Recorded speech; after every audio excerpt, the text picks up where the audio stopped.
మధ్యలో 70 రూపాయలు మార్కెటింగ్ వాళ్ళకు అడ్వర్టైజ్మెంట్ వాళ్ళకు పోతున్నాయి. మార్కెటింగ్ అనే ఒక పదం వస్తారు. ఇందులో సిఎల్ఏ ఏజెంట్ అనే వ్యక్తి ఉంటాడు, స్టాకిస్ట్ ఉంటాడు, డిస్ట్రిబ్యూటర్ ఉంటాడు, హోల్సేలర్ ఉంటాడు, అక్కడ నుంచి కస్టమర్. మరి ప్రొడక్ట్ అమ్ముకోవాలంటే మార్కెటింగ్ ఒకటే సరిపోదు, అడ్వర్టైజ్మెంట్ కూడా కావాలి. సో అడ్వర్టైజ్మెంట్ ఎవరు ఇస్తారంటే celebrities, celebrity. So TV channels ద్వారా, తర్వాత రేడియోల ద్వారా, న్యూస్ పేపర్ ద్వారా, తర్వాత సోషల్ మీడియా ద్వారా మనకి చెప్తాను. 30 తయారైన వస్తువు 100 రూపాయలకు వస్తుంది, మధ్యలో 70 రూపాయలు ఎక్కడ పోతున్నాయి అంటే ఈ మధ్యలో ఉన్నటువంటి మార్కెటింగ్ అడ్వర్టైజ్మెంట్ వాళ్ళు.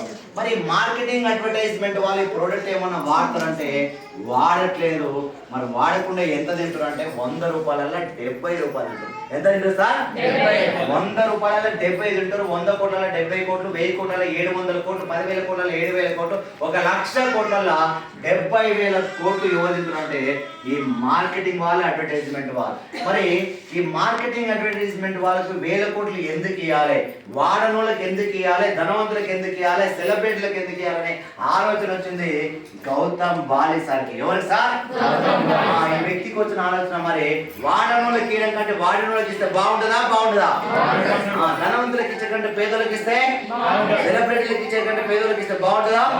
ఈ ఆలోచన వచ్చి, ఈ ఆలోచన రాగానే వెస్టిజ్ అనే కంపెనీ స్థాపించి, సో బయట మార్కెట్ ఏదైతే వస్తువు 30 రూపాయలకు తయారవుతుందో అదే వస్తువుని వాళ్ళకంటే క్వాలిటీగా 40 రూపాయలకు తయారు చేస్తారు. ఎంత తయారు చేస్తారు? వాళ్ళు 30 రూపాయలకు తయారు చేస్తే వీళ్ళు 40 రూపాయలకు వాళ్ళకంటే క్వాలిటీగా తయారు చేసి కస్టమర్ కి డైరెక్ట్ గానే 100 రూపాయలకి ఇస్తారు. Company to customer, company to customer అవడం వల్ల కంపెనీకి ఎంత మిగిలిపోతుంది అంటే 60 మిగులుతుంది. ఎంత మిగులుతుంది సార్? 60. ఈ 60 రూపాయలకి కంపెనీ ఒక రూల్ పెట్టింది. ఏంటంటే నేను బయట వాళ్ళకంటే క్వాలిటీగా తయారు చేసిన, వాళ్ళు ఎవరు కూడా వాడట్లేదు, నేను ఈ క్వాలిటీగా తయారు చేసిన ప్రోడక్ట్ ని మీరు ఒకసారి యూజ్ చేయమంటారు. ఏమంటారు సార్? యూజ్ చేయమంటారు. యూజ్ చేసిన తర్వాత మీకు క్వాలిటీ అనిపిస్తే, హెల్త్ అనిపిస్తే, మంచిగా అనిపిస్తే ఇదే విషయాన్ని షేర్ చేయి, ప్రమోట్ చేయి, అడ్వర్టైజ్మెంట్ చేయమంటున్నాడు. ఏం చేయమంటారు సార్? షేర్ చేయమంటుండు, అడ్వర్టైజ్మెంట్ చేయమంటు. ఒక్క మాట చెప్పండి సార్, ఈ కంపెనీకి ఎవరు ఉన్నారు ఇక్కడ? Good morning. కంపెనీ ఉంది ఇక్కడ, కస్టమర్ ఇక్కడే ఉన్నారా? ఇంటికాడ ఎవరు ఉన్నారా? Good morning. ఈ కంపెనీకి కంపెనీ ఉంది ఇక్కడ, కస్టమర్ ఎవరు? ఇంకొకరు అన్నారా? ఎవరు లేరు. ఎవరు లేకపోవడం వల్ల ఈ కంపెనీ ఏం చేయాలంటే సో యూజ్ చేయమంటుంది, ఒక్క మాట చెప్పండి, యూజ్ చేసినోడే షేర్ చేయాలంటే ఈ ప్రొడక్ట్ ఎలా ఉండాలి? ఎలా ఉండాలి సార్?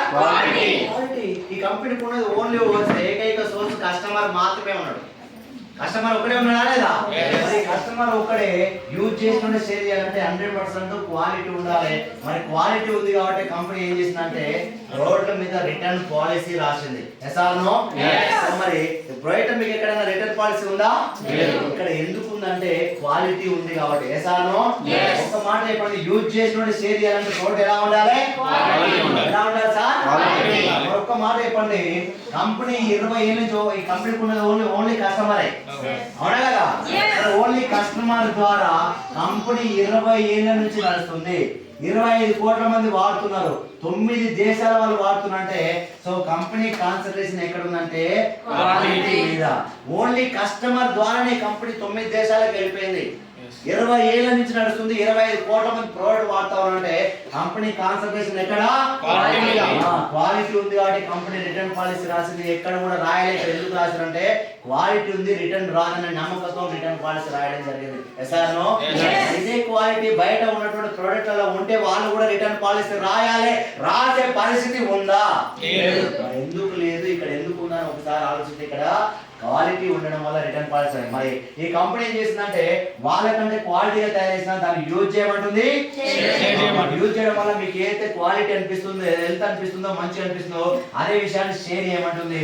యూజ్ చేయాలి, యూజ్ చేయాలి, యూజ్ చేయాలి, షేర్ చేయాలంటే సో యూజ్ చేసినప్పుడు షేర్ చేయాలంటే ప్రోడక్ట్ 100% క్వాలిటీ ఉండాలి. మరి క్వాలిటీ ప్రోడక్ట్ వాడుకుంటే ఏమొస్తుంది సార్? ఏమొస్తుంది? క్వాలిటీ ప్రోడక్ట్ వాడుకుంటే ఆరోగ్యం వస్తుంది. మరి ఆరోగ్యం మీకు ఒక్కరికే కావాలా? అందరు కావాలా? ఎవరు కావాలి సార్? అదే విషయాన్ని షేర్ చేయమంటుంది. షేర్ చేయడం వల్ల బయట మార్కెట్ ఏదైతే షేర్ అవుతుందో అదే వాళ్ళకి ఏదైతే షేర్ అవుతుందో అదే డబ్బు నీకే ఇస్తా అని చెప్తుంది. బాగుందా లేదా? యూజ్ చేస్తే ఆరోగ్యము, షేర్ చేస్తే బాగుందా? యూజ్ చేస్తే యూజ్ చేస్తే షేర్ చేస్తే ఇదే కంపెనీ కారణం.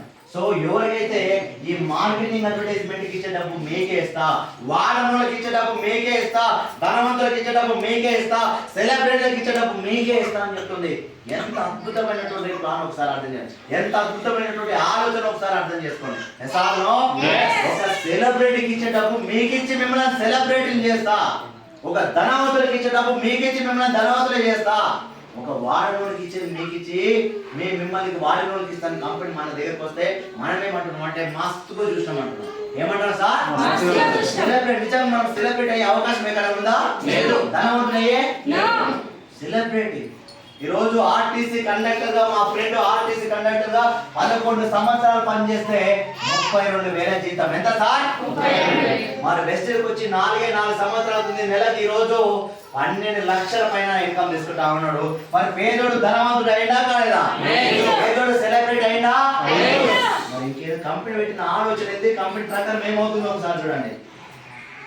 11 ఏళ్ళు పనిచేస్తే 32,000 జీతం. వెస్ట్లకు వచ్చి 4 ఏళ్ళల్లో నెలకు 12 లక్షలు. ఒక కామన్ మ్యాన్ ని, ఒక సాధారణ వ్యక్తిని అసాధారణ వ్యక్తిగా తయారు చేస్తుంది. సార్ ఇది అర్థమైతలేదు. సెలబ్రిటీ అయితే మమ్మల్ని ఎక్కడన్నా ఈరోజు పాండు సార్ సెలబ్రిటీ, ఇప్పటికీ కోటీశ్వరుడు, ధనవంతుడు, సెలబ్రిటీ. ఒకసారి ఆలోచించారు, సెలబ్రిటీలకు ఇచ్చే డబ్బు మనకి ఇస్తా అంటే మనకు అర్థమైతలేదు. ధనవంతుడికి ఇచ్చే డబ్బు మాకెందుకు ధనవంతుడి డబ్బు? సెలబ్రిటీ చిన్న చిన్న ఆలోచనతో మాట్లాడుతున్నారు. యూజ్ చేయాలి. ఈ సార్ పైన ఇంకొక ఆయన సార్ ఉన్నాడు, మా గురువు గారు ఎంఎస్ సార్ గారు. ఆయన అంతకన్నా ముందు ఒక 20,000 సంపాదించే వ్యక్తి. వెస్ట్లోకి వచ్చి ఇప్పుడు దాదాపు ఒక 6 సంవత్సరాలు అవుతున్నది. నెలకు ఎంత తీసుకుంటాడు అంటే 18 లక్షలు తీసుకుంటామని. ఎంత సార్? 18 లక్షలు. నెలకు 18 లక్షలు. సంవత్సరాలు కాదు, సంవత్సరానికి మనకు 3 లక్షలు ఉంటాయి ఎక్కువ. మన జీతాలు కౌంట్ చేసుకుంటే 3 లక్షల కంటే ఎక్కువ ఉంటుంది మనది. ఆయన నెలకు 18 లక్షలు. మన పేదోడిని ధనవంతులు చేస్తుందా? పేదోళ్ళని సెలబ్రిటీ చేస్తుందా?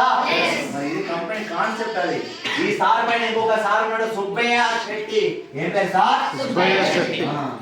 మహానుభావుడు. నిజంగా 2011లోనే 1,50,000 జీతాన్ని వదిలేశారు. ఎంత జీతం సార్?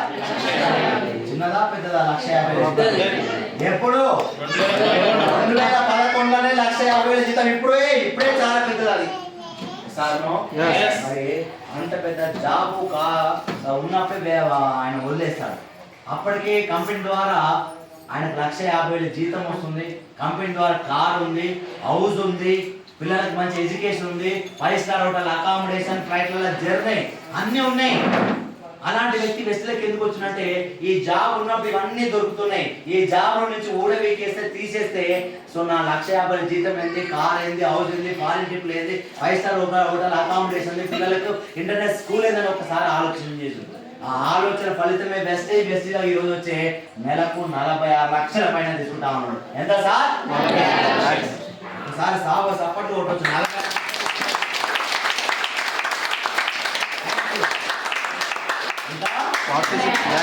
అదే జాబ్ లో ఉంటే 1,50,000 కాదు, ఒక 3-5 లక్షలు అయ్యేది. 46 లక్షలు. ఢిల్లీలో బిల్డింగ్ కట్టిండు, ఈడ బెంగళూరులో బిల్డింగ్ కట్టిండు, తర్వాత మైసూరులో బిల్డింగ్ కట్టిండు, తర్వాత మ్యాంగళూరులో బిల్డింగ్ కట్టిండు, గోవాలో బిల్డింగ్. ఎక్కడ పోతే అక్కడ బిల్డింగ్ కట్టిండు. మినిమం 3 కోట్లు 4 కోట్లు. Good morning. సంవత్సరానికి దాదాపు ఒక 6 కోట్ల దాకా వస్తున్నట్టుంది. ఒక్కసారి చూడండి, ఒక సాధారణ వ్యక్తిని అసాధారణ వ్యక్తి ఉంది. ఇప్పటికి దాదాపు ఒక 500-600 పెద్ద కారుని కంపెనీ రిలీజ్ చేసింది. BMW, ఆడి, BMW కారు, జాగ్వార్. ఒక్కసారి ఆలోచించండి, ఈ కంపెనీ ఎంత అద్భుతంగా ముందుకెళ్తుంది. ఇప్పటికీ 7,000 మంది 10 లక్షల పైన తీసుకుంటారు. 7,000 మంది నెలకు 10 లక్షల పైన. బాగుందా లేదా? అన్నీ అర్థమవుతలేదు జనాలకు. సో మనం ఏ కంపెనీ ఏం చెప్తుందంటే యూజ్ చేయమంటుంది, యూజ్ చేయాలి. ఒక మాట చెప్పండి సార్, ఒక ప్రోడక్ట్ మంచిదా చెడ్డదా అనేది ఎవరు చెప్పాలి? ఎవరు చెప్పాలి? మీకు వాడినోళ్ళు సార్ ఇల్లంతా. మరి వాడినోళ్ళు ఎంత తీసుకొస్తారు? కుప్పలు తీసుకొస్తారు. మనం అరే నేను వాడినా బాగుందంటే మాత్రం తీసుకోబుద్ది కాదు మనలోకి.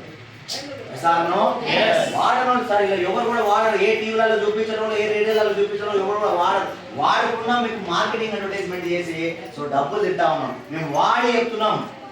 ఒక మాట చెప్పండి, ఈ సెలబ్రిటీలు మంచి మంచి చేయాలా చెడు చేయాలా? మంచి చేయాలి. ఏం చేయాలి? మంచి. మరి గుట్కా తినిపిస్తారు. విమాన్ గుట్కా, పాన్ బహార్, హీరోలు అంతా మన ద్వారా హీరోలే అయ్యి రాలేదా? మరి ఏం చేయాలి? వాళ్ళంతా హీరోలు మంచి చేయాలా చెడు చేయాలా? మరి గుట్కా తినిపిస్తారు కదా అంటున్నా. గుట్కా, మందులు, బీర్లు, బ్రాండ్లకు ఆడిస్తారు. కనిపిస్తారు వాడా? సార్ నో గుట్కా తెప్పిస్తున్నాం. ఏమన్నా మీకు గుట్కా తెప్పిస్తున్నాం సార్. మేము వాడిన ప్రోడక్ట్ ఆరోగ్యవంతమైన ప్రోడక్ట్ మీకు చెప్తున్నాం అంతే. సార్ నో ఒక్కసారి ఆలోచించండి అని చెప్తున్నాం. మంచి చేసేది ఒక చెడు చేసి వాడిన ప్రోడక్ట్ వాడిపించి జనాల అనారోగ్యం పాలు చేసి డబ్బులు సంపాదిస్తారు. మేము ఆరోగ్యం కాపాడుకొని మీకు ఆరోగ్యం ఇచ్చి మేము డబ్బులు సంపాదిస్తున్నాం. మీకు కూడా డబ్బులు సంపాదించే అవకాశాన్ని క్రియేట్ చేస్తున్నాం. యూజ్ చేయాలి, యూజ్ చేసి ఆరోగ్యం షేర్ చేస్తే ఇదే కంపెనీ ఏదైతే షేర్ చేసినామో సో కంపెనీ ఏదైతే వాళ్ళకి ఇస్తుందో అదే డబ్బులు మనకు 9 రకాల ఆదాయాలు ఇస్తుంది. అది కార్ ఫండ్ పేరు మీద, హౌస్ ఫండ్ పేరు మీద, ఫారిన్ ట్రిప్ల పేరు మీద, ఇదే విధంగా ఇంకొక 6 రకాల ఆదాయాలు. ఏ గవర్నమెంట్ జాబ్ చేసినా, ఏ వ్యవసాయం చేసినా, ఏ కూలి పని చేసినా, ఏం చేసినా మనకు ఒకటే ఆదాయం వస్తుంది. ఎన్ని ఆదాయాలు వస్తాయి? 9 రకాల ఆదాయాలు వస్తున్నాయి సార్. ఇంకోటి కంపెనీ ఇచ్చేది జీతం కాదు, వాటా. ఒక 10,000 రూపాయలు వచ్చినటువంటి జీతం చేయాలంటే నీ క్వాలిఫికేషన్ ఏందని అడుగుతున్నారు.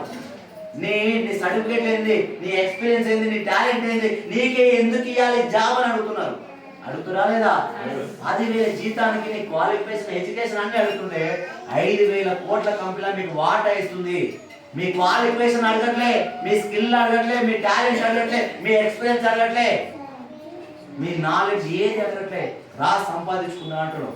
సార్నో ఇంత పెద్ద కంపెనీ కాన్సెప్ట్ పెడితే మస్తు తెలిసి తెలియక మాట్లాడతాము. సార్నో యూజ్ చేయాలి. ఈ కంపెనీ ప్లాన్ అన్ని ఉన్నాయి. నీకు లేదు ఎందుకు చెప్పండి? ఆరోగ్యం కావాలా ఉంది, ఆదాయం కావాలా ఉంది, కారు కావాలా ఉంది, ఇల్లు కావాలా ఉంది, ఫారిన్ ట్రిప్ కావాలా ఉంది. లేదు, నేను సమాజ సేవ చేయాలి. 10 మందికి ఆరోగ్యం అనేది సమాజ సేవ కాదా? 10 మందికి ఆరోగ్యం ఇవ్వాలి. హాస్పిటల్ కానీ ఆరోగ్యం కూడా ఇవ్వచ్చు. లేదు సార్ నేను దేశ సేవ చేయాలి. జిఎస్టీ కట్టిస్తున్నాం మేము. ఈరోజు నాకు 1,00,000 టీం ఉంది. ఎంత? 1,00,000 మంది బిల్లులు కొడుతున్నారు. ఆ బిల్లుల జిఎస్టీ దేశానికి రాష్ట్రానికి పోతలేదా? దేశ సేవ చేస్తున్నాం, రాష్ట్ర సేవ చేస్తున్నాం, సమాజ సేవ చేస్తున్నాం. మీకు ఏం చేయట్లే అంటున్నా. ఇవన్నీ అర్థం చేసుకుని గవర్నమెంట్ జాబ్ లో రావడం జరిగింది. గవర్నమెంట్ జాబ్ వదిలేసి బెస్ట్లకు రావడం జరిగింది. ఈ కంపెనీ ఏం చెప్తుంది? యూజ్ చేయాలి, యూజ్ చేస్తే ఆరోగ్యం షేర్ చేస్తే అదే కంపెనీ కాన్సెప్ట్. బాగుందా బాగాలేదా? చాలా బాగుంది. కానీ అర్థం లేదు. ఇంటర్నేషనల్ కాన్సెప్ట్ అర్థమైతలేదు. ఒక గవర్నమెంట్ జాబ్ అర్థమైతే, ప్రైవేట్ జాబ్ అర్థమైతే, వ్యవసాయం అర్థమైతే, కూలీ అర్థమవుతుంది. దానికంటే పొటెన్షియల్ గ్రోత్ ఫ్యూచర్ ఉందని అర్థం అవుతలేదు. గైడ్లైన్స్ ఉన్నాయి, గెజెట్ ఉంది. తెలంగాణ ప్రభుత్వం మొన్న సెప్టెంబర్ 11వ తారీఖు రోజు కాన్క్లేవ్ అనేటువంటి మీటింగ్, పెద్ద మీటింగ్ తాజ్ డెక్కన్ బంజారా హిల్స్ లో ఏర్పాటు చేసింది. కలెక్టర్లు ఏమంటే తెలంగాణ గవర్నమెంట్ ఎంకరేజ్ చేస్తుంటే ఇంటి పక్కన గవర్నమెంట్ ఎంకరేజ్ చేయట్లే. ప్రపంచం మేధావులంతా ఫ్యూచర్ డైరెక్షన్ చాలా అద్భుతమైన ఫ్యూచర్ ఉంది అని వాళ్ళు చెప్తుంటే మనం వినట్లే. సార్నో ప్రపంచ దేశాలంతా తల మీద పెట్టుకుంది బిజినెస్ ని. అమెరికా కానీ, చైనా కానీ, జపాన్ కానీ, జర్మనీ కానీ, అభివృద్ధి చెందిన దేశాలంతా కూడా ఈ బిజినెస్ తల మీద పెట్టుకున్నాయి. చాలా ఎక్సలెంట్ కాన్సెప్ట్ అని. 21st సెంచరీ బిజినెస్ అంటే ఏపీజే అబ్దుల్ కలాం ఎప్పుడో 2007లోనే చెప్పాడు. ఇప్పుడు కాదు చెప్పింది.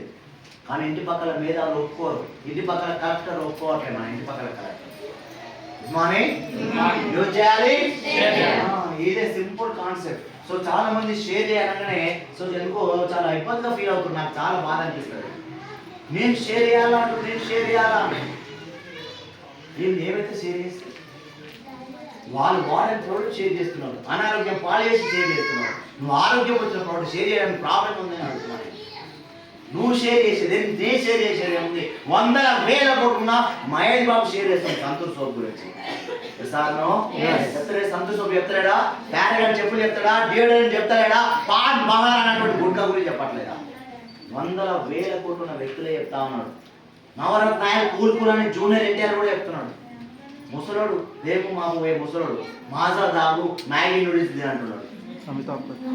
అమితాబ్ బచ్చన్. ఇంత పెద్ద కాన్సెప్ట్ మనకు అర్థమైతలేదు. మళ్ళా రోజు ఇంకా వేరే ప్రోగ్రామ్ చేస్తూనే ఉంటాడు. ఇక కౌంట్ బనే కరోడ్పతి అంట చేస్తున్నా లేదా?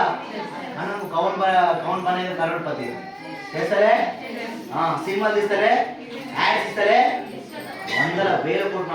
అలా భార్య జయా బచ్చన్ MP, కొడుకు హీరో, ఆ కోడలు పెద్ద హీరోయిన్ ఐశ్వర్య రాయ్. చాలా తక్కువ కూడా తీసుకురాలేదు ఇంటికి.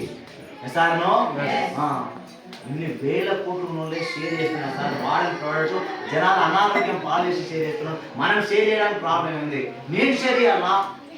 ఇంటికి నువ్వు సబ్బు గురించి చెప్తావు, థియేటర్ కింద ఉంటాయి మొత్తం మన అన్ని 10,000 జాబ్ చేయడానికి అయితే మొత్తం వాడి మొత్తం సహకరిస్తుంది. ఒక్కొక్కరికి ఏమన్నా మారుతారా సార్? అట్లా నువ్వు చేయొద్దన్నమా, చేసుకుంటూ చేయమని చెప్తాను. సార్ నో యూజ్ చేయాలి, యూజ్ చేయాలి. ఇదే సింపుల్ కాన్సెప్ట్. ఎంత సింపుల్ కాన్సెప్ట్ అర్థమైతే లేదు జనాలకి. సో ఈ రోజు 20-30